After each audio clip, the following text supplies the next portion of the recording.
These days, you see several Right. trans contestants on any given season. The younger version of me would have just been like, oh, this is great. Hi, welcome to this special edition of Holding Space with Tracy. We are recording at the historic Stonewall Inn, the birthplace of the modern LGBTQ plus rights movement. And my guest today is a performer, a diva, and an actress.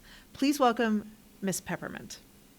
Hi, Peppermint. Hello. Thank you so much for being here. I'm so excited to be here with you. When we made our initial list of guests for Holding Space with Tracy, our dream guests, you were near the top. So the fact that we're making this happen here at the Stonewall Inn is a really big deal. Yes, it's Yes. legendary. It's Yes. historic. I always want to ask and start very simply, Mm-hmm. because we are living in wild times. Yeah. How are you? Oh, well, thank you for asking. Yeah. I'm doing well. I mean, I'm Good. personally doing well. I think I'm professionally doing well. You know, that's something to consider if you're in the big city, you know? Yes. Yeah. And I, it is interesting. Different things interest me and bring me joy. And there's less of those things these days. Not that I'm not joyful and experiencing joy. Right. But just like there's so much happening in the world, and I pay attention to a lot of it because I'm empathetic or really personally, emotionally invested in Sure. our community and whatever's happening. And so there's plenty to think about all the time. So it really is a task of like allowing myself some space to do what I need to do and then coming back to it. Yeah. But those things are serious.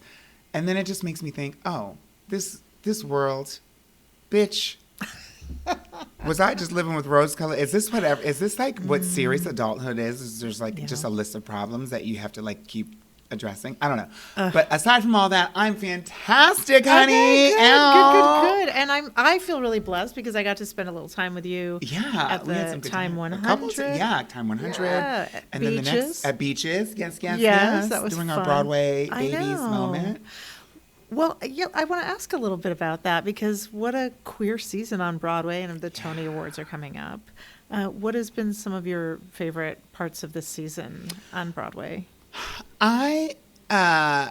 It's been a mixed bag for me, which I Yeah. think is good. Yeah. Because if it was all one thing, then I'd be complaining about that, right? Sure. And so it's been this season on Broadway. We had some great debuts, some great openings.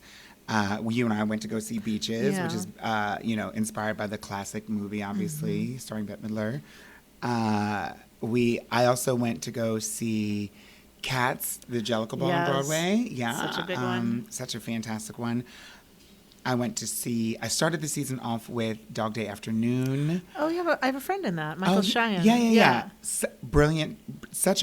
Everybody did a brilliant job. And I knew the story, but, anybody seen the movie probably knows the story. It was obviously a hit. Yeah. But I think that with this Broadway production, the story that's being sold and sort of being presented to people to bring them in is, it's like a bromance, two guys as their friends and they go rob a bank and everything goes to hell. Yeah. But the hook is that there's a trans person that they're robbing the Right. bank for. Spoiler. Yeah, if you haven't seen If you was that haven't a seen it. 1971 movie? Yeah, if it's spoiler, it's a little late. With Al Pacino. Yeah. So I am excited about the queer Yes, stories on Broadway. yes. Last night I went to go see Lost Boys, and obviously based on the film. Yeah. And there really isn't. I mean, vampires have always been Vampires like, are queer, very erotic. queer, yeah. And Lost Boys as well. But there isn't really like a specific intentional sort of queer narrative in the film. Not so much in the Broadway play. And I was really it was a nice little That's pleasant good to surprise. know. Okay, that's good to know. Yeah. What's your take on that? Did you enjoy it? I loved it. I loved Lost Boys. I loved all these shows. I think my top three, if I only Yes, had please. three, my top three for this season are Cats, Jellicle Ball, Dog Day Afternoon, and The Lost Boys. Okay. And I've seen a few others, and I've loved them all. Yeah. But these are my top 3, in part because of the queer lean to some of them. And then, that's definitely why. That's it. Yeah. And I like how you talked about how Dog Day Afternoon just, pulls you in with this story and then kind of... Yeah, it's like, actually... Yes. Yeah. I think the movie did that as well, except the way it was portrayed back then was not great. Yeah, they do zap back to the 70s, so they are using different language to describe our community than we use today. Yeah. But, and essentially the premise and the storyline is the same in the play as it is in the movie. But in the film, I think, since it's the first time people were hearing the story, which was a true story, on a national scale, the first time they're really, really hearing about it in a sensationalized way, I think the revelation of the trans woman, the fact that he's robbing this bank for a trans woman's gender-affirming surgery, it was sort of like a surprise. That's like the twist in the movie. This one, it doesn't feel so much like that. It just feels like this is more information we're getting. Right, and it's important, though, because of this narrative that trans people only just began existing. Yeah, and it's wild that the fight and the struggle. This woman, she was suicidal. Her name is Liz in real life, but in the story, it's a different name. It's it's just a men's name. Yeah. In the story, in the film, and of course in the play, she is suicidal, and she is... because she can't hold down a job. She doesn't have access to proper and stable living conditions, employment and healthcare. So she's in the hospital and, feeling very depressed, which is what many trans people go through, especially if you're living in a country today where there's all these laws against the trans community. Gender affirming care is a huge point of conversation, and blocking access to that is what they're doing. Right. And so, it's wild to see that the same stories exist, and that's part of the thing. It's like, damn, that's depressing. But it's depressing. At the same time, it's telling history. Yeah, which is being erased. So and it's our real history. Yeah. Yeah. Yes, we are shooting here at Stonewall. Yeah. It's just like the air is just rife with history. What does it mean to you to be in these traditional queer spaces? Yeah, it's wild. It's meant so many different things over the years for me. I think when I first got here, I didn't even realize that. I sort of learned our queer history later, but I think a lot of people do. Yeah. A lot of queer folks do.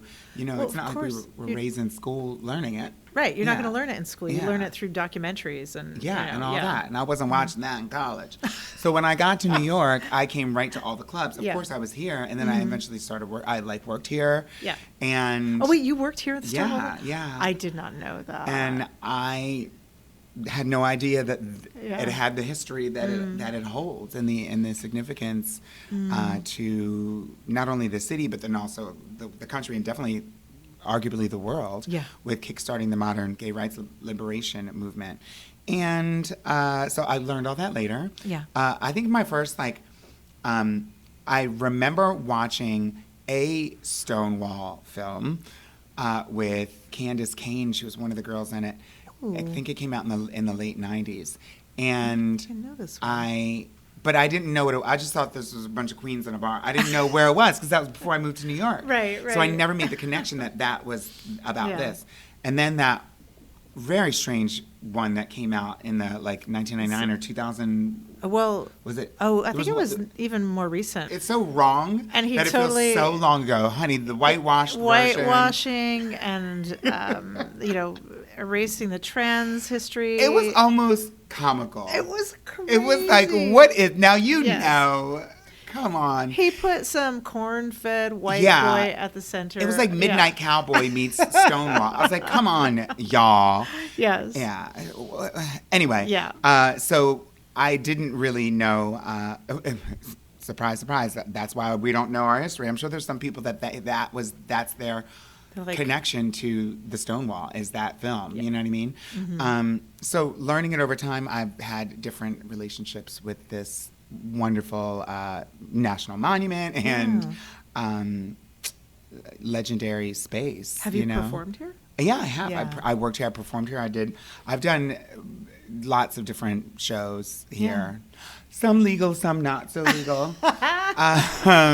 Over the years, and this year it takes on a kind of different sort of meaning for me because we're again, I am, and perhaps the community is refocused on. Protecting our rights or fighting to get the rights back. There's this tug of war across the streit with the monument and the flag. Yeah. Losing it, taking it down, putting it back up. All the weird, people that online saying, well, a gay pride flag doesn't belong at a national monument. I'm like, what do you think the monument's for, stupid? Yeah, tell them. You tell them. Yeah. And but I'm really excited to have been named Grand Marshal for Pride. Yes, Pride. I have that right here. So it takes on a whole new meaning for me. About that. Yeah, what does that mean to you? That's so huge. The theme of Pride this year is for all of us, which is sort of inspired by Marsha P. Johnson.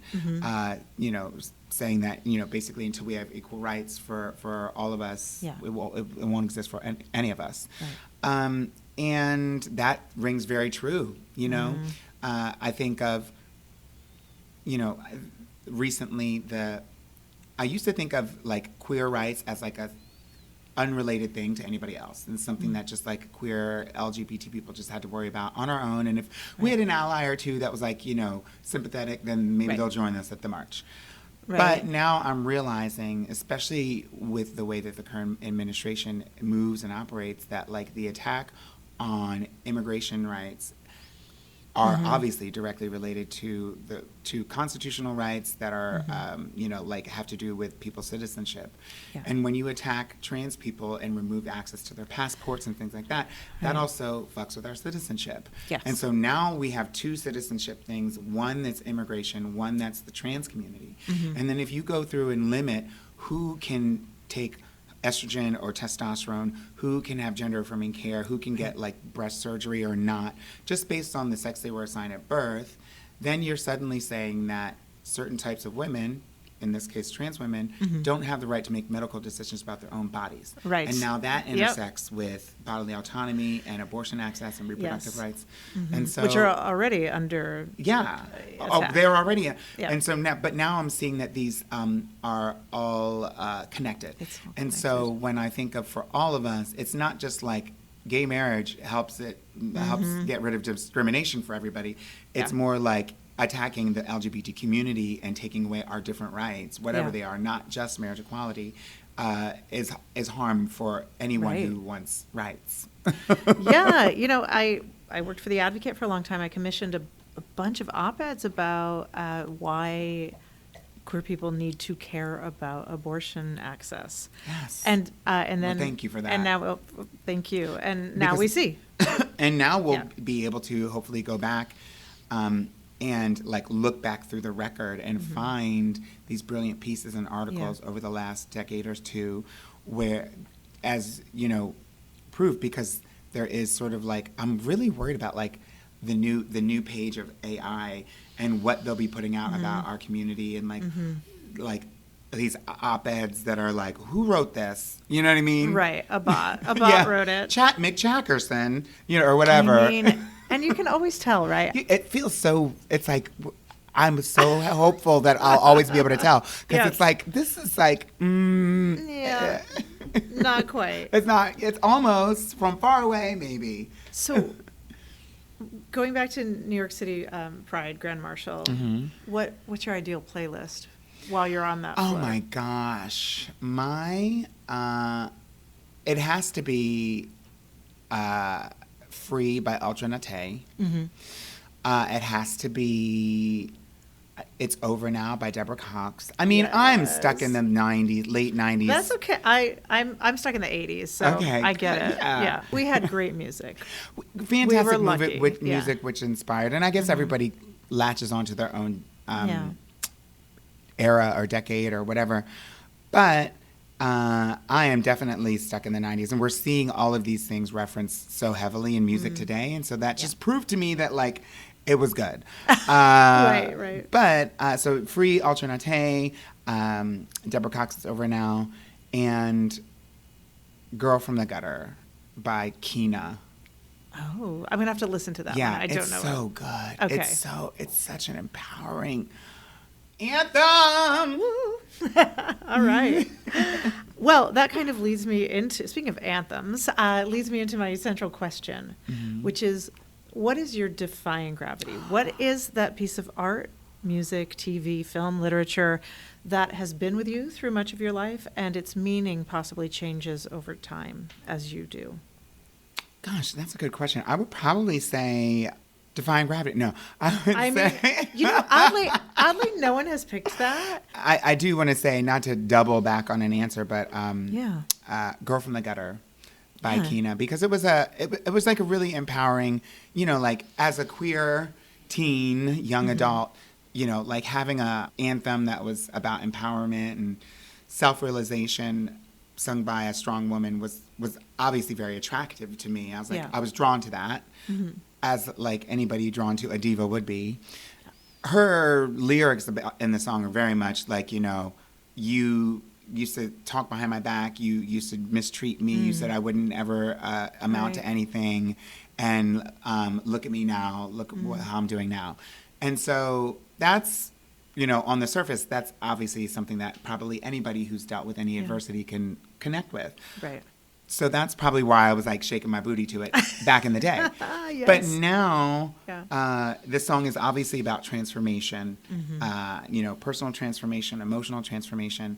And I certainly have had interpersonal, like one-on-one relationships. They weren't friendships, but one-on-one interactions with different types of people, whether I knew them or whether I didn't know them, strangers sometimes, who would say negative things about me, my queerness, my transness, and, them sort of putting me down as a certain type of person or woman or whatever that they think is not good or not going to amount to anything or never going to have whatever going to, and then also socially, romantically, the types of men that are generally interested in trans women are not open about that publicly and don't treat us very well. And that means we oftentimes don't have access to the same benefits that a relationship would usually bear. Sure. And so it feels like you're kind of in the gutter, And it's like, but that's like I can't say it's all you're going to get, but it's like what you have access to. It's what you're easily presented with. Sure. And that, to me, is a result of all the sort of the negative things that society says about the queer people, but trans people in this particular reference. Yeah. And so I want to rise above that. And so I think, like, this administration is talking about the trans community as though we are, or as if we belong, or as if they want us to be in the gutter. The key line in the chorus is, I did all these things, not so bad for a girl from the gutter like me. And she's rising above. Obviously, she's not saying she's in the gutter. She's saying she's coming out of it. Right. And it's just it's like, it just really hits me emotionally every single time. Thank you for that. I'm going to have to go listen to this song. It's a great song. And the video is wonderful. Yeah. I think there's like a Hex Hector remix or something. I want to go back a little bit. You grew up in Pennsylvania, Delaware? Yeah. Yeah. Both. Mm-hmm. What were you like as a kid? I think I was the same. Yeah. I talked too much. And you're engaging and, a storyteller. It's Thank you. Yeah, those were the marks that I always got, like on my report card or whatever, like notes always sent home from the teacher, your child talks too much. Because I was always talking. I think I was certainly shy in new situations, but I think I was painfully, obviously queer. There was no... Yeah. It was just the way it was, which, kind of got me into trouble sometimes, Sure. With like bullies and things like that. Of course, yeah. And so that's probably how I developed more of the instinct to like quiet myself. Because like if I was going to move, if I looked around the room, people would be like, what's that sound? What's jingling? You know what I mean? Like I was so like sparkly. And so I bet you were sweet. I think I'm very, I try to be nice to everybody. I was raised like that. Yeah, but I enjoyed Pennsylvania and Delaware growing up, Nice. What were some of the first images of drag persona that you remember? Okay, the only one that I can think of that really resonated, because I grew up, I've certainly, I did not grow up watching Milton Berle, but I knew who Milton Berle was. Milton Berle, wow. Yeah. And he basically, he would wear women's clothing. that was his thing. Yeah, like a lot. Yeah. He would do these bits. But I think Flip Wilson too. Going back now, I did a deep dive on on so many men performing in drag. But I think the first one that I was like, because there's the difference. That was like Milton Berle, like putting on women's clothing. Mm-hmm. For comedy. For comedy. Yeah. This was RuPaul. And so I think seeing RuPaul, it was like, I didn't know. I was like, is that a woman? Like, what's this lady? She's tall. Like, that was, I remember that being my thought process. I was like, wow, this lady is just like beautiful and so tall and like so strong. She's a lady, but like something is different. And this was me, I don't know, 13 or something. Yeah. In 1992 when the song came out. But that was like the first time I'd ever really, really seen somebody like who looked like that they knew what they were doing. And it was like part of them. Yeah. Yeah. So like between 92 and 95, I was like having this drag awakening. And that's when I was in high school. I graduated in 97. Yeah. And so my whole high school career was like drag high school. And I started doing drag in high school, going out to the gay bar with a fake ID. So was it like a local gay bar? It was local. It was in Delaware or Pennsylvania? It was in Delaware. But then I did go to Rome in Philly, which was like a gay bar. Yeah. And I took my fake ID. And I only went there to see the drag show. Yeah, of course. Of course. I love that you were sneaking out. Yeah, I was like, I got to go see the show. I got to go. I went with my girlfriends and we're like, oh. I love it. Thank you. Yeah. Would you talk a little bit about crafting a drag persona? Like how you come into who that person is? Yeah. I think it's different for everybody. Maybe, I would like to think that with the connection between like art and like being on stage, performance art, and what goes into that, some of that is what you think the audience wants. And then some of that is definitely, okay, maybe it's 3 parts. And I've never thought about this. I've never even said this. Part 1 is what the audience wants. Part 2 is what you need. And then part 3 is what you have, which like your history, what you're coming with, meaning baggage, emotional stuff, whatever it is. And so, like, if you had a certain type of childhood that was, like, really rough, that's probably going to make its way into your art. Sure. And if you need healing or you need laughter or you need to never think about, whatever it is, that's going to make its way into your art as well. Yeah. That's how you're going to present it to the audience. And then you're intellectually, what the audience wants, like entertainment, but, like, you are guided by, like, what they're laughing, what they're if they're really latching onto the toilet humor today, then I'll do another toilet joke, stuff like that. Yeah, reading the room. And so I think what I needed was to be accepted by human beings with a female or femme presentation. And so obviously that's why I was like, drag. And I never turned back. Once I put I don't even think, I probably still have my first wig on somewhere. And, I love it. I competed in a little contest that they call the Homely Court. Stop. Terrible name. That's terrible. But that was It's meant to be funny? Yeah. It was a relic from probably the back in the day, old high school, like the, 1950s Wilmington, Delaware high school.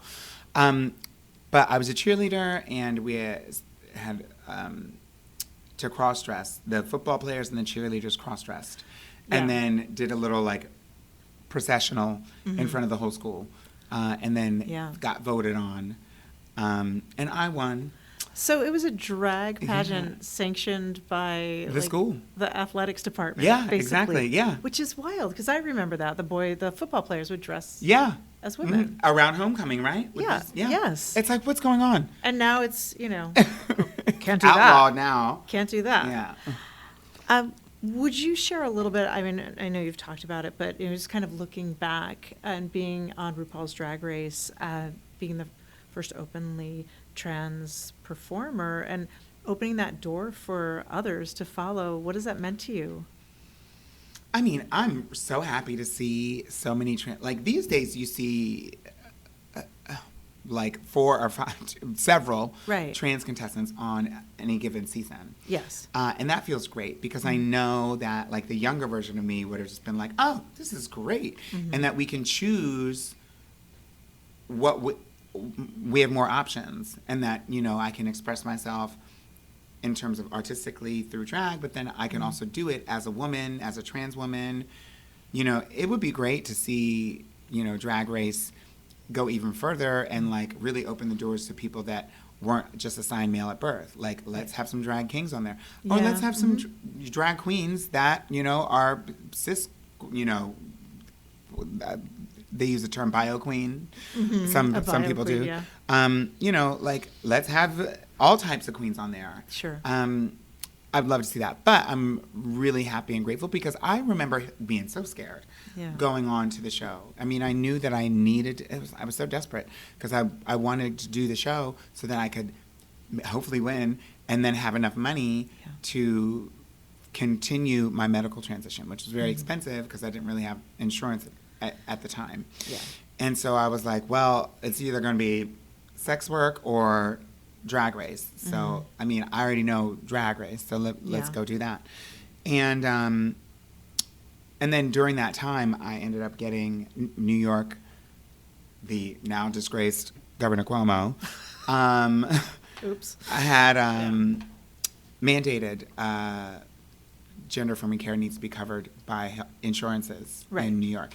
And so I was like, bingo, I don't even have to go to Drag Race now. But then they were like, ring, ring, you're on Drag Race. And I was like, oh, okay, I guess I'll go. So you had a backup even like that. That was good. Yeah. And so, but in preparing and getting ready for the show, I, was then struck with a whole new wave of like sort of insecurity. Sure.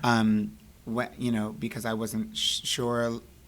There have been trans women who have done the show, who came out after they were on the show, and even famously both Monica and Sonique, Kylie Sonique Love, came out as trans during the season of the show.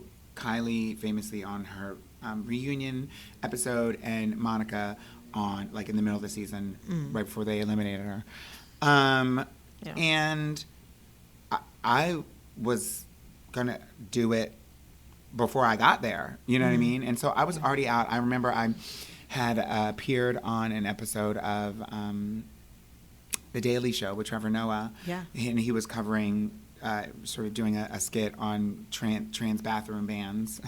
And here they are again. Here we are. I know. This was 2016. We've all been through this. Yeah, we've already 10 years ago. And anyway, had a bunch of trans folks on there, and that was the first time I started my medical transition and sort of came out as trans back in 2012.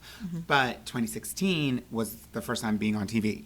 Yeah. And so, and I was also talking about being trans. And so, like, I was like, oh my gosh, I'm talking about being trans on TV. I guess, like, that's that. Go. Yeah. Here we go.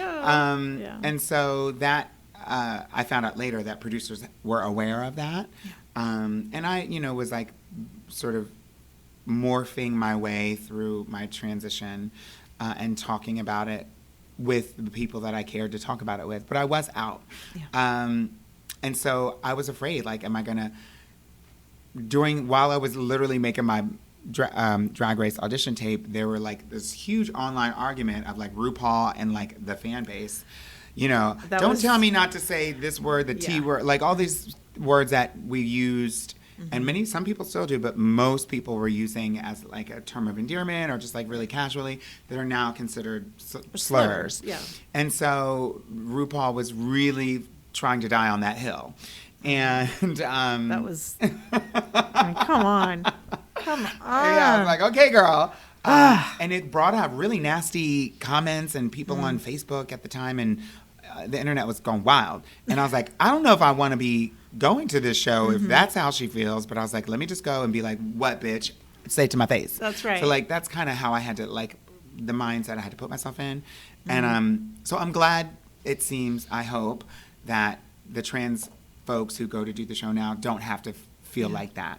Because I was just riddled with, you know, insecurity about that, and like the thought of having to maybe potentially challenge and fight with RuPaul at the show. Right.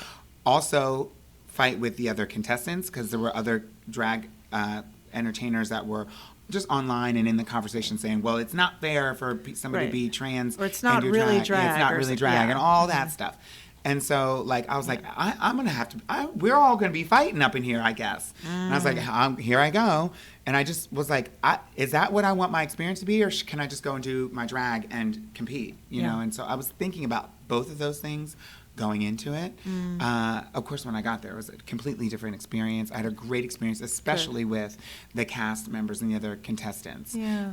And they were really loving. And so many of the folks on the show at the time identified as like non-binary, genderqueer, and now several have come out as well as trans. Yeah. And so it just feels great that like we have that Drag Race, that the relationship between Drag Race, the show, and the trans community in terms of acceptance on the show is completely different than it was. Because like RuPaul was up here like saying, I know, it was kind of harsh. It's so interesting to me, like RuPaul's such a trendsetter, and then to, you know, when people who set trends are so courageous and then kind of backtrack on being that. Yeah.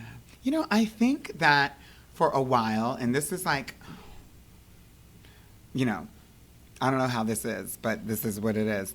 I think that we were all there was only a few scraps for all of us to enjoy. Right. That's always the problem. Yeah, that's always the problem, is it's that scarcity. Right. And so back in the day, in the 90s and maybe into the early 2000s, so I think, at least when I was in the scene and, you know, talking with everybody, there were trans queens, there was all types of drag queens. We were all the girls. Yeah.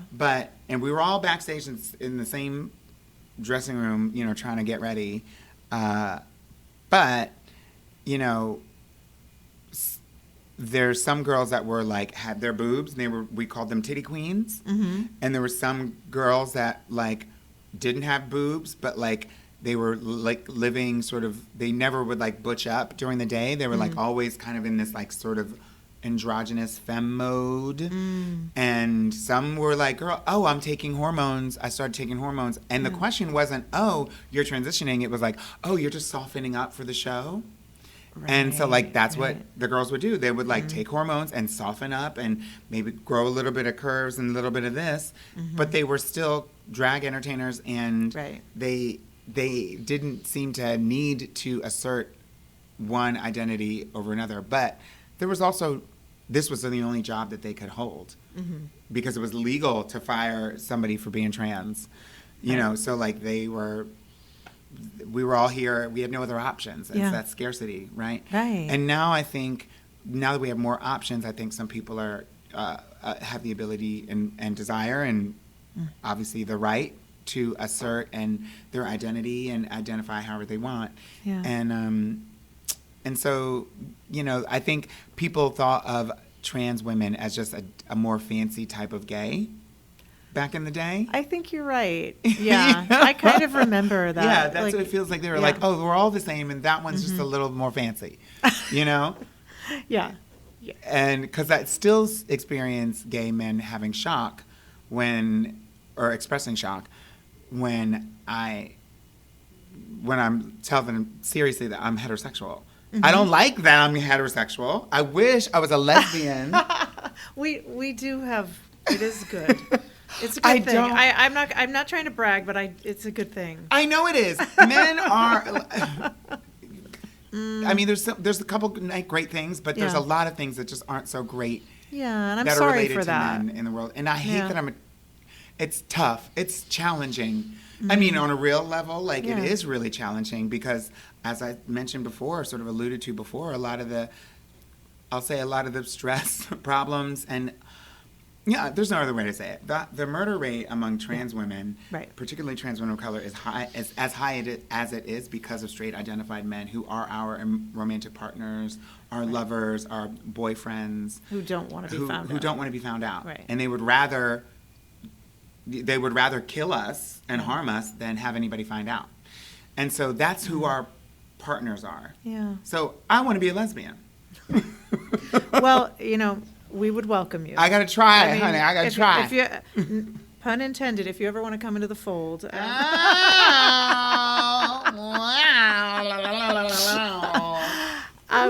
I have to be sure that I touch on, because what an incredible human. You're on Survival of the Thickest. Oh my God. I mean, and Michelle Buteau, just really this strong, body positive character, and you just get to be on this show that is fun and funny and thoughtful. Would you talk a little bit about that? Yeah, I love it. I remember auditioning for this show. It's Survival of the Thickest. For those that don't know, it's kind of like on Netflix. It's on Netflix, and if you like Sex and the City, then you probably would enjoy Survival of the Thickest.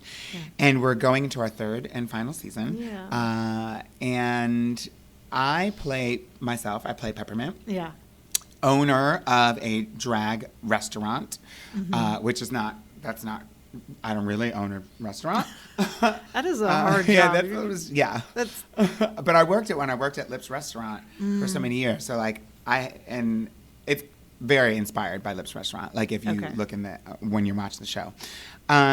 And working with Michelle is just fantastic because the show is, about this fashion designer who's in her ups and downs in love life and her,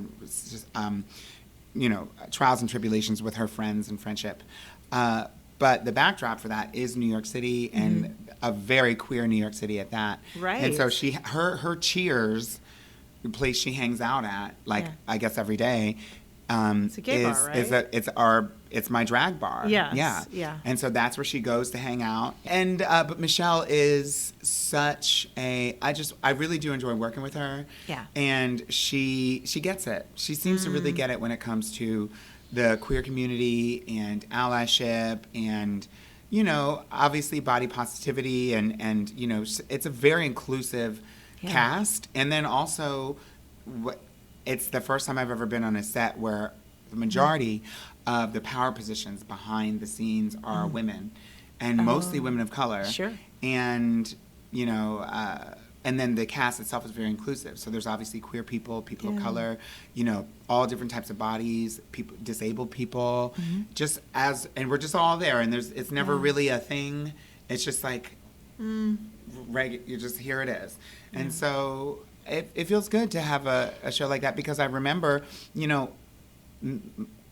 I went to acting school and, considering whether I was going to do Broadway or film and television, the roles that I was going out for were prostitutes that would die. Of course, because that was the only role for trans women. Yeah, and it was also the only role for drag entertainers. Yes. And so, they would have us all in there. There were, trans women who weren't performers, auditioning with drag queens who were not trans. Right.